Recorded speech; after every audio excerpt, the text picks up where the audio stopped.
Killer Khan, which I told you about this beforehand, and I don't know if it's my accent that you just can't hear me say K or whatever, but I think, what do you think I'm saying, like Gilly or something?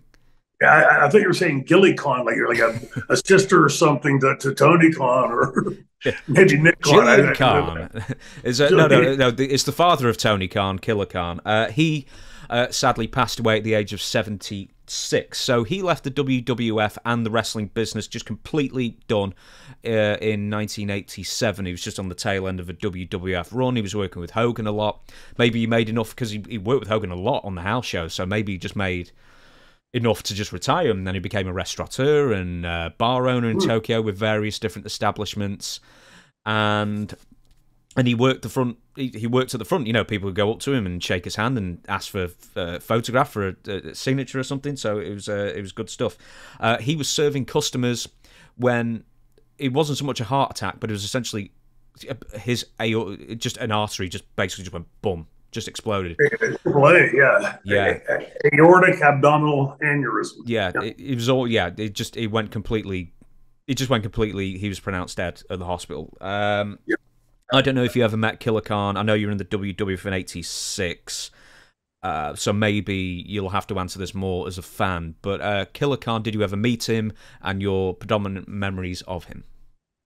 Had never met him. My memories of him were the first I remember hearing of him. He had been in the WWF briefly and was in a match with Andre and broke Andre's ankle. Is the story that they spun. I don't know if that was actually something he had done to him or whatever. It wasn't. No, he broke his ankle. Andre broke his ankle getting out of bed. Okay, well there you go. And they said on TV that Killer Khan did it in Rochester, New York. So whatever reason, it was in Rochester, but it never happened. Yeah, and it made like he was like suddenly the big heel, right? Like he was this big guy, and his look and everything, the way that he wrestled. At that time, we American audience hadn't seen a ton of Japan. Of course, Tora Tanaka had been over, and Fuji, and there had been Saito, but he suddenly was this like massive guy, and probably just in the right place at the right time. If that's what happened to Andre's leg. And then they took that around the loop. I remember my dad taking me to Pittsburgh Civic Arena to see that match. And it was pretty much Andre just beating him up, and he would get a little bit of heat on him. But I do remember meeting him. So it must have been in those early years of going up to WWF to get the experience. Was quiet. Nice guy, but quiet. He would walk around and shake your hand and say hello and off. I don't think he understood language very well. Is the way I sort of took it. But for that brief moment there in those mid-70s, because of the alleged injury to Andre, Andre up to that point had been sort of like impervious, right? He's the big guy. Well, this was like 82, like around 81, 82, something like that. Yeah, so Andre was like impervious for a decade plus at this point. Correct. Yes, and suddenly somebody had actually made him look human, right, and injured him. So again, it's funny because I had never heard that story. I didn't know if it was or wasn't. But what does it Dusty used to say? Make chicken salad out of chicken shit, baby. And so you broke your leg getting out of bed today. We're gonna make some money for Killer Khan here.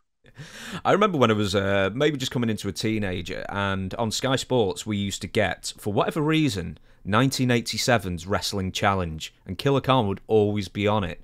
And I always remember looking at him because he was playing the big Mongolian character with the big pointy hat kind of thing, and he definitely had TV appeal. He definitely stood out, even with the massive, humanity every week. Killer Khan definitely stood out, and he always like hunched over and had a mystical sort of thing going on for him. So yeah, he when we, and I think I've talked about this before on our show or maybe your previous show.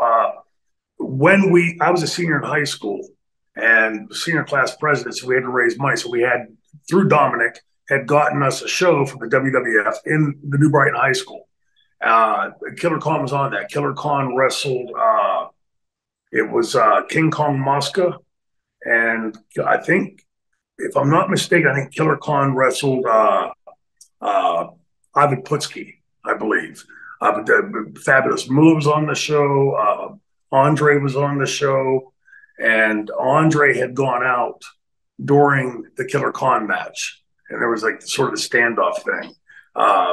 But again, even there, like we were in the dressing room with my friends, we were the first match on the show that night, and I think they were all coming out to watch these young punks, get in the ring and put on a pretty good match. And Khan was there, as I remember now.